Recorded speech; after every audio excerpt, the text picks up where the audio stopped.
அன்பிற்கினிய உறவுகளுக்கு ஆனந்த வணக்கம். அன்பு உறவுகளே, நாம் அரச யோக விதிகள் என்று அரசியல் அதிகாரத்திற்கு வருவதற்கான விதிகளை ஆய்வு செய்து பல்வேறு விதிகளை நாம் சொல்லியிருக்கிறோம். அந்த வகையிலே முதன்மை விதியாக சொல்லுகின்ற மேஷம் சிம்மம் ஒளித்துவம், மேஷாதிபதி சிம்மாதிபதி ஒளித்துவத்தோடு ஸ்தானபலம் எந்த வகையிலே இருந்தால் அரசியல் அதிகாரத்திற்கு ஒருவர் வர முடியும் என்று பல்வேறு முதல்வர்கள் பிரதமர்களுடைய ஜாதகங்களை ஆய்வு செய்து சொல்லியிருக்கிறோம். அந்த வகையிலே அந்த மேஷம் சிம்மம் மேஷாதிபதி சிம்மாதிபதி எப்படி பலம் பெற்றிருந்தால் ஒருவர் அரசியலிலே உயர்ந்த நிலையை அடைய முடியும் என்பதை ஏற்கனவே அடைந்திருக்கின்ற பிரதமர்கள் முதல்வர்களினுடைய ஜாதகங்களை வைத்து நாம் இப்பொழுது ஆய்வு செய்ய இருக்கிறோம். தன்னம்பிக்கை, தைரியம், வீரியம், முயற்சியில் வெற்றி பெறக்கூடிய ஒரு நிலை, எடுத்த காரியத்திலே தடையின்றி முன்னேறி செல்லக்கூடிய ஒரு மனோதைரியம் என்று சொல்லக்கூடிய தைரிய கிரகமான செவ்வாய், தைரிய ஸ்தானமான மேஷம் ஒளித்துவமாக எந்தவிதமான இருள்துவமும் இல்லாமல் இருக்க வேண்டும். அதே நேரத்திலே அதிகாரத்தை சொல்லக்கூடிய தலைமைத்துவத்தை சொல்லக்கூடிய சிம்மமும் ஒளித்துவமாக இருள்துவம் இன்று இருக்க வேண்டும்.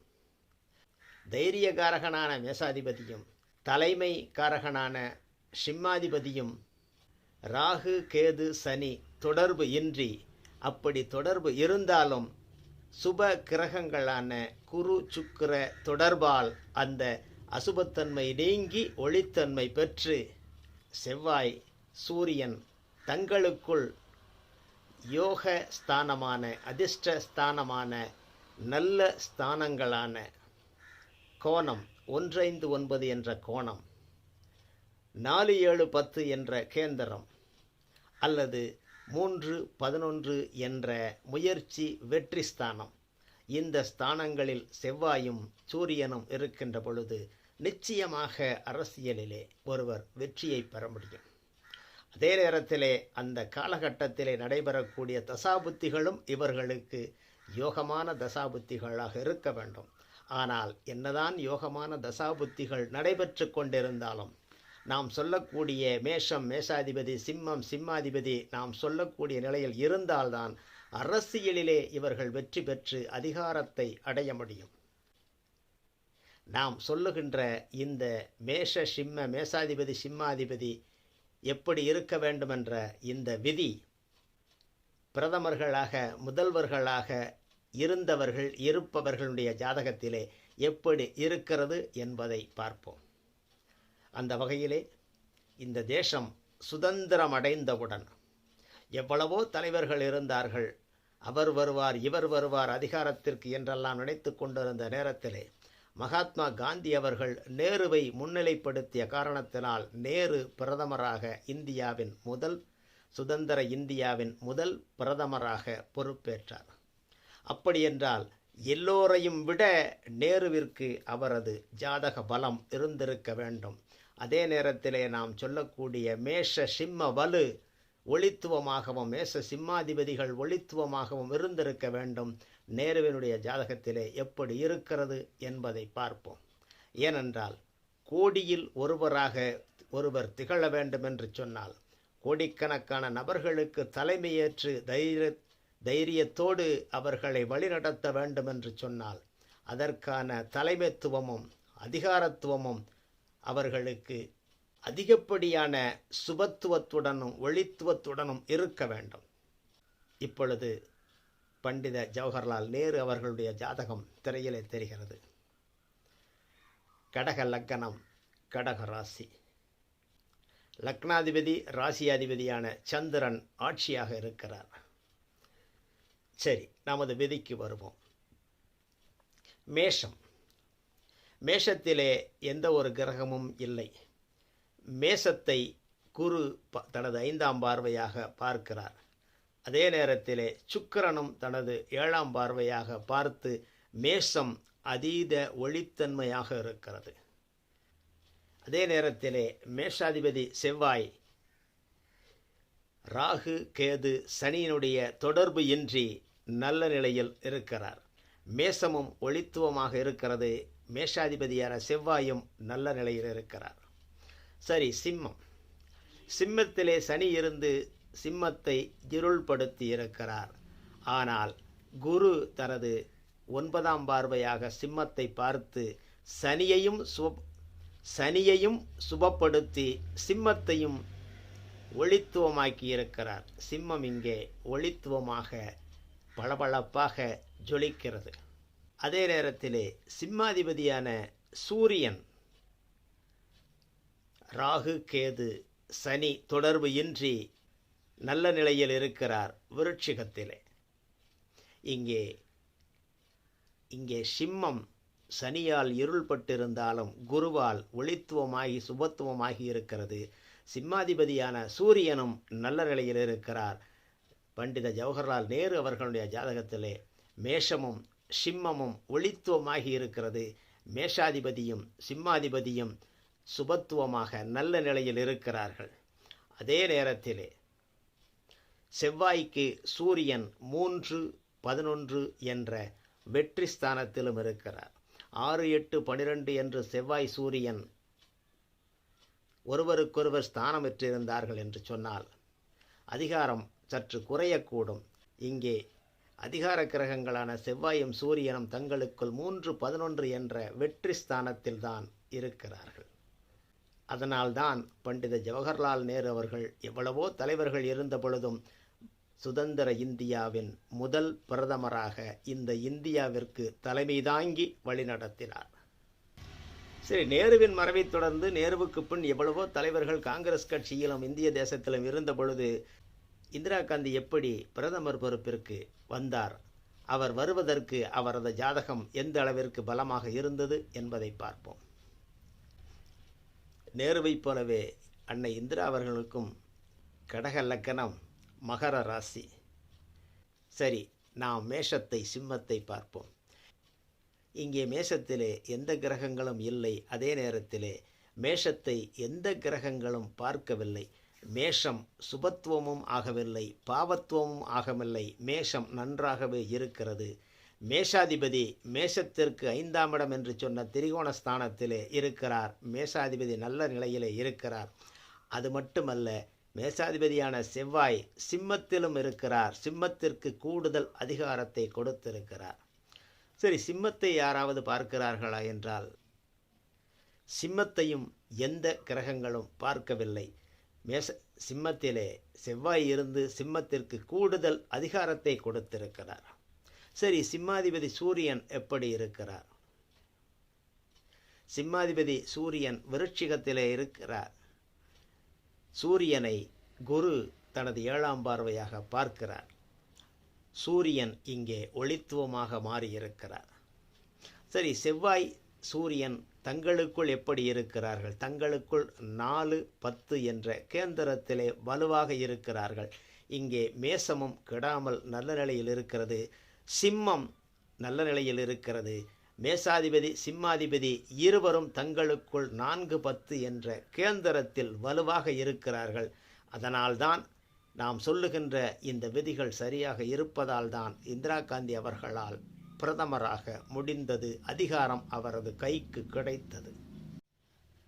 சரி, அடுத்து நாம் கிங் ஆகவும் கிங் மேக்கராகவும் இருந்த கர்ம வீரர் காமராஜர் அவர்களுடைய ஜாதகத்தை பார்ப்போம்.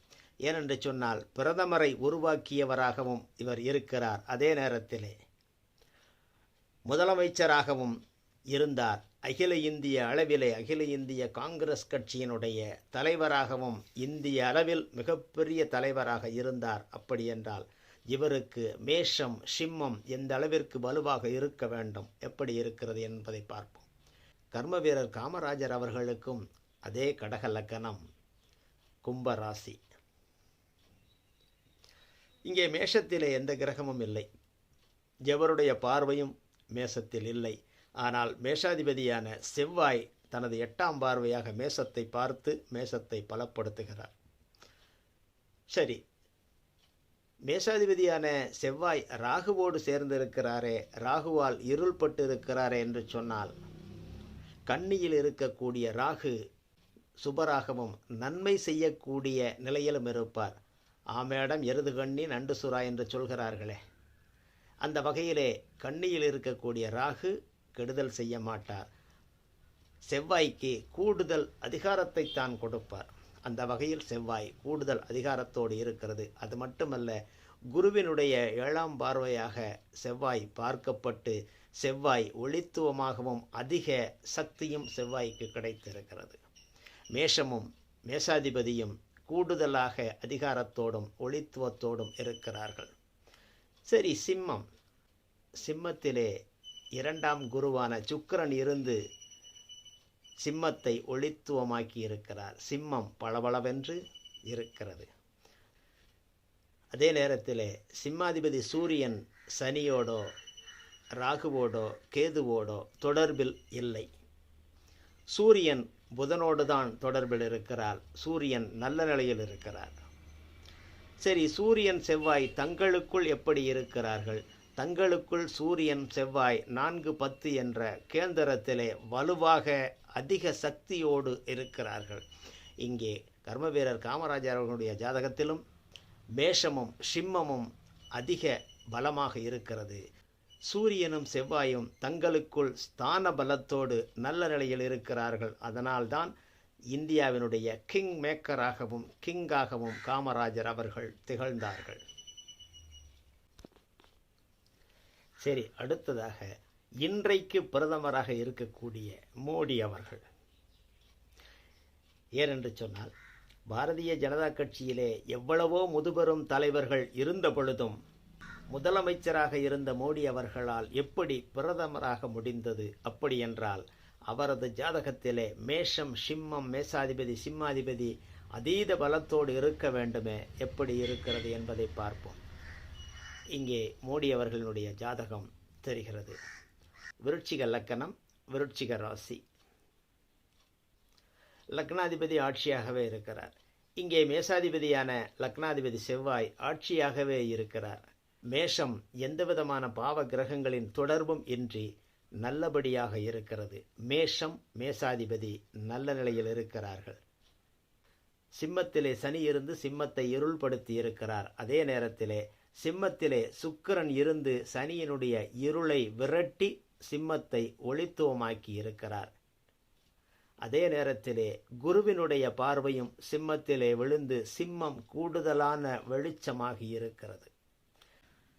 அதே நேரத்திலே சிம்மாதிபதியான சூரியன் இங்கே புதனோடும் கேதுவோடும் கூடி கேதுவால் இருள் படிந்திருக்கிறாரே என்று சொன்னார். சூரியனுக்கு வீடு கொடுத்த புதன் ஆட்சி உச்சமாக இருக்கின்றபடியால் இங்கே சூரியன் நல்ல நிலையில்தான் இருக்கிறார், கேதுவால் பீடிக்கப்படவில்லை.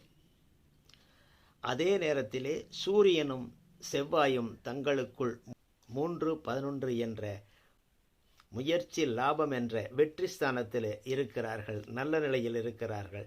இங்கே மேஷமும் சிம்மமும் நல்ல நிலையில் இருக்கிறது. மேஷாதிபதி கூடுதல் பலத்தோடு இருக்கிறார். சிம்மாதிபதி சற்று பலம் குறைந்திருந்தாலும் இங்கே தங்களுக்குள் மேஷாதிபதியும் சிம்மாதிபதியும் தங்களுக்குள் நல்ல ஸ்தான பலங்களை வாங்கி இருக்கிறார்கள். அதனால் இங்கே பலமாகவே இருக்கிறது. இங்கே அதிகாரஸ்தானங்கள் கூடுதல் அதிகார பலத்தோடு இருப்பதால் தான் மோடி அவர்களால் 3 முறை பிரதமராக முடிந்தது. அடுத்ததாக தமிழக அரசியலிலே 50 ஆண்டு காலம் அசைக்க முடியாத ஒரு மாபெரும் சக்தியாக ஆளுமையாக இருந்த கலைஞர் அவர்களுடைய ஜாதகத்தை பார்ப்போம்.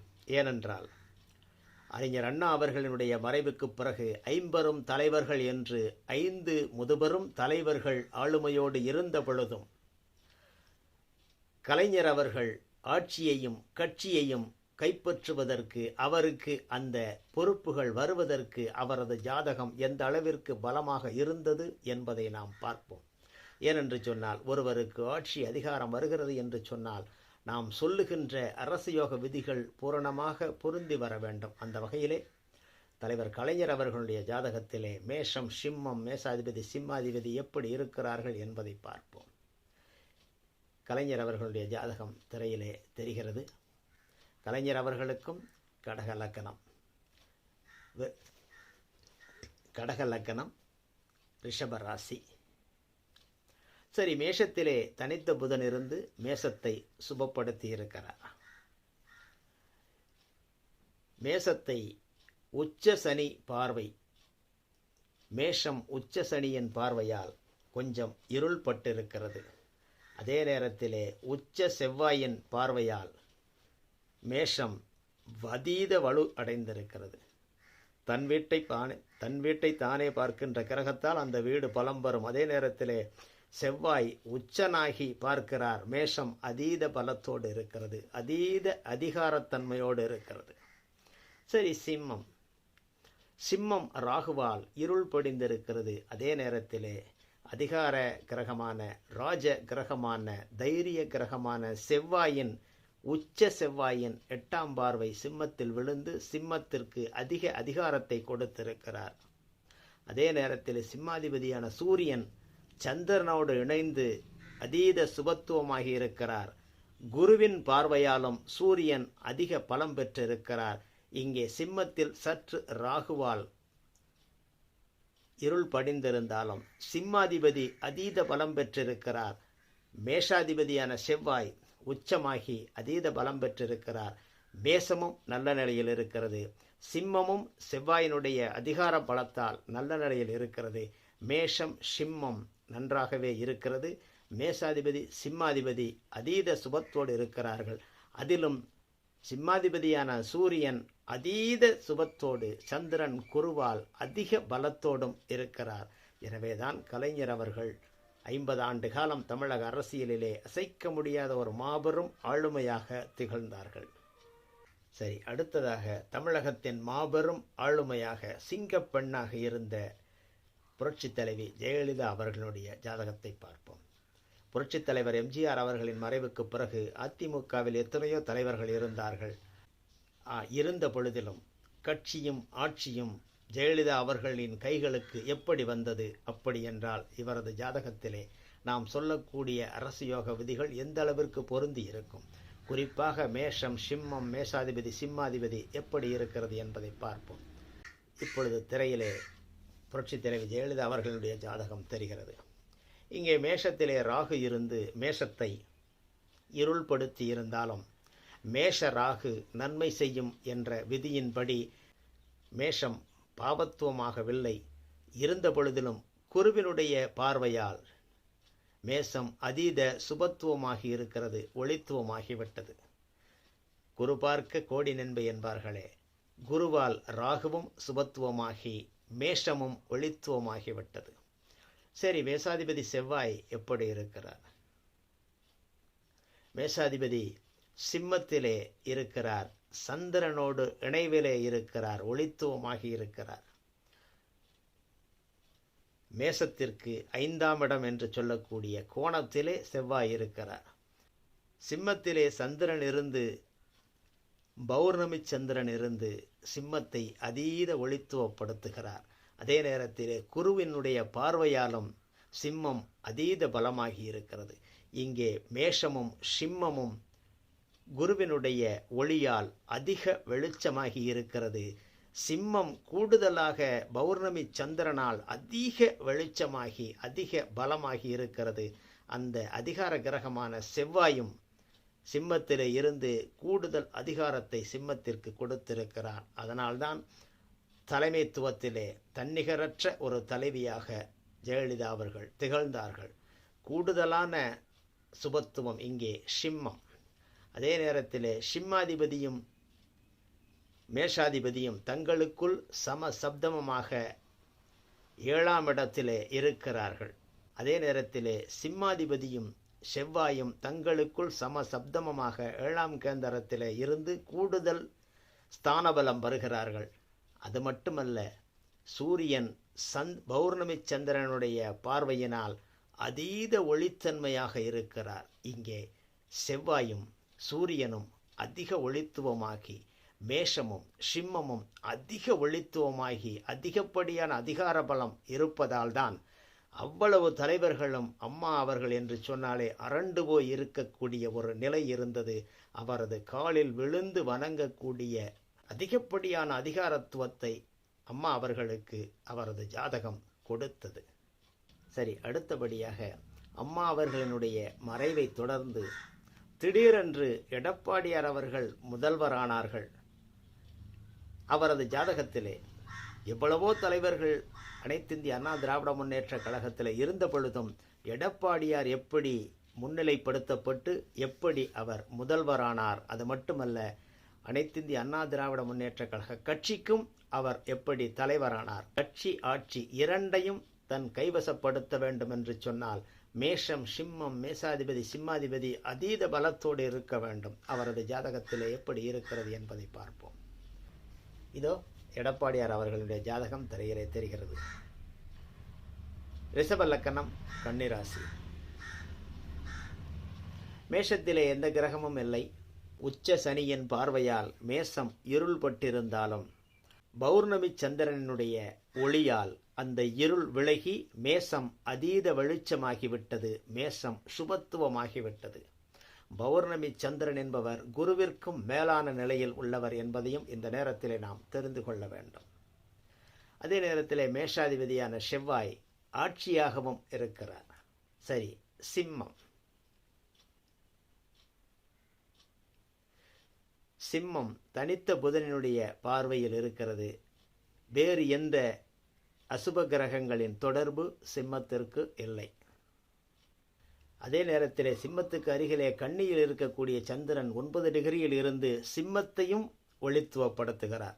இந்த ஒளியானது பௌர்ணமி சந்திரனுடைய ஒளியானது இருபக்கமும் 45 டிகிரி இருக்கும் என்ற வகையிலே கன்னியில் இருக்கக்கூடிய சந்திரனின் ஒளி சிம்மத்திலும் இருந்து சிம்மத்தையும் ஒளித்துவப்படுத்துகிறது.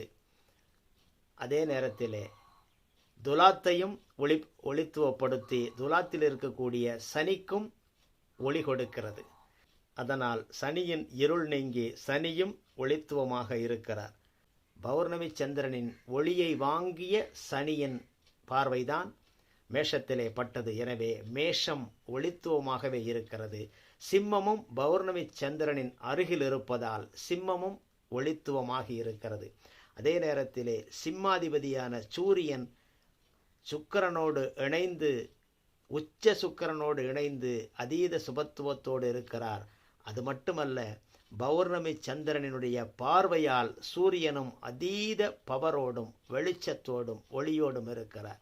இங்கே மேஷமும் சிம்மமும் அதிக ஒளித்துவமாகி மேசாதிபதியும் சிம்மாதிபதியும் அதிக சுபத்துவமாகி ஒளித்துவமாகி அதிக பவரோடு இருக்கின்ற காரணத்தினால்தான் எத்தனையோ தலைவர்கள் இருந்த பொழுதும் எடப்பாடியார் அவர்கள் அனைத்திந்திய அண்ணா திராவிட முன்னேற்ற கழகத்தின் தலைவராகவும் முடிந்தது.